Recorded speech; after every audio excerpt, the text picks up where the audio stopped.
Dear Kuya Poy, ako po si Vince, 28 years old mula dito sa Manila. Currently ay 3 taon na kami ng girlfriend kong si Cassie. Akala ko sa mga taong kasama ko si Cassie ay nasa healthy relationship ako. Pero masakit man ay may iba pala itong itinatago sa akin. Nagsimula yan noong nag-celebrate kami ng 3rd anniversary namin, Kuya Poy. Ang totoo niyan ay nakapag-schedule na kami ng dinner sa isang restaurant pero mas pinili ni Cassie ang mag-gym. Ayon sa kanya, nananaba na raw siya kaya kailangan niyang mag-gym. Napag-alaman kong may sarili palang coach ang girlfriend ko pero hindi ko man lang ito nakausap before about it. Mabuti na lamang may isa akong kaibigan na nag-confirm na lumalabas pala sila after ng gym. Kung minsan pa nga raw, pareho silang wala sa pinupuntahang gym ng girlfriend ko. Hindi ko muna kinumpronta si Cassie. Inisip ko na lang kung papaano ko mahuhuli o kung may dapat nga ba akong hulihin. At para magkaroon nga ng kaliwanagan ay kinwento ko rin ito sa pinsan kong babae. At doon nga ay sinabi niya sa akin na kung gusto ko raw ay gamitin ko yung isa niyang account.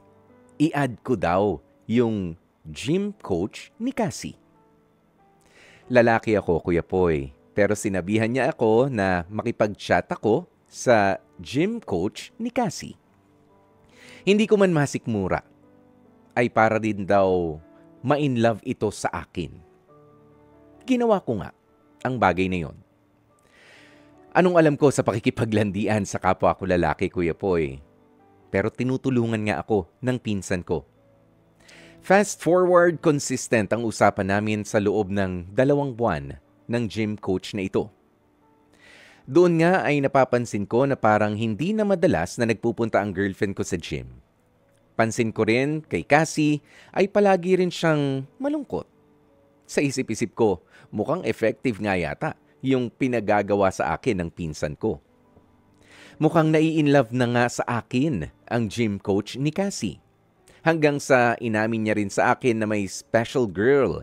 Pero may sabit daw dahil may boyfriend na raw ito. Napagtanto ng gym coach ni Cassie na marami raw palang babae sa mundo at hindi raw kailangang makipagrelasyon sa may jowa na. Kaya itinigil niya na raw ang pakikipagrelasyon sa babaeng ikinekwento niya sa akin sa mga chat namin. At yun nga, ang girlfriend ko. Tuloy-tuloy pa rin naman ang pagchat-chat ko.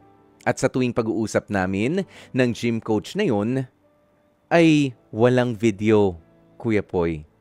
Mga pictures lang ng maganda kong pinsan. Sinabi ko kasi sa kanya na hindi pa ako ready. Nakakatawa nga eh. Gusto niya na raw akong i-pursue at mag-next level na kami kung pwedeng mag-meet na kami. Pero papaano? Pareho kaming lalaki. Pero ito na nga, Kuya Poy. Ang aaminin ko at walang nakakaalam nito. Hindi kasi sumagi sa isipan ko as in never in my life na magkakagusto pala ako sa kapwa ko lalaki.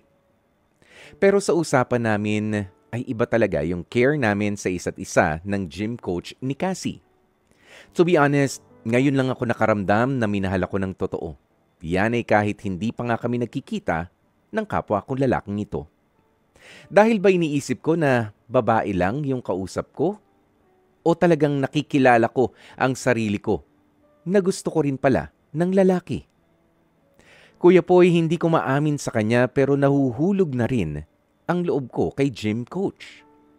Ang worry ko lang ay baka kapag ka nalaman niya na lalaki rin ako, ay baka itigil niya na ang pakikipag-usap niya sa akin at makipagbalikan pa siya sa girlfriend ko.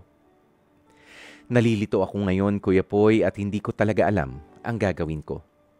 Sakali mang malaman ng gym coach ni Cassie ang nararamdaman ko sa kanya, tanggapin niya pa rin kaya ako? Ano ba ang gagawin ko, Kuya Poy? Hanggang dito na lamang muna ang aking kwento. Lubos na nagpapasalamat, Vince. Dear Kuya Poy, especially for you. Mga kapatid, napakinggan nga po natin ang kwento ni Vince kung saan ang kanya sanang pag-iimbestiga sa kalokohan na ginagawa ng kanyang girlfriend ay nauwi sa kanyang pag-discover pa sa kanyang pagkatao. Alam mo Vince, ang maipapayo ko sa iyo, walang tamang sagot na magmumula sa girlfriend mo o sa crush mong gym instructor na naging boyfriend din ng girlfriend mo. Hanggat hindi mo nasasagot yung tanong na sino ka ba talaga at ano ba talaga ang totoo mong pagkatao. Pareho mo silang tigilan. Yun lang yung masasabi ko sa'yo. Parehas mo silang bitiwan. Bakit? Niloko ka ng girlfriend mo. Malinaw yan. Si gym instructor naman, niloloko mo. Tapos, pangatlo, nalilito ka kung sino ang gusto mo. Kaya mas maganda, kilalanin mo muna yung sarili mo at huwag mo ring lokohin ang sarili mo dahil yan yung pinaka nakakatanga na desisyon para sa ating buhay. Pasensya na doon sa term. Yung manloko ng ibang tao, sige, yung iba ay kinatatalino nila yan. Pero yung lokohin mo ang sarili mo, walang walang lusot doon, walang butas. Isang malaking kalokohan talaga yan. Kaya kilalanin mo muna kung sino ka talaga, Vince. Yon ang problema. At dyan na nga po natin tatapusin ang ating Dear Kuya Poy,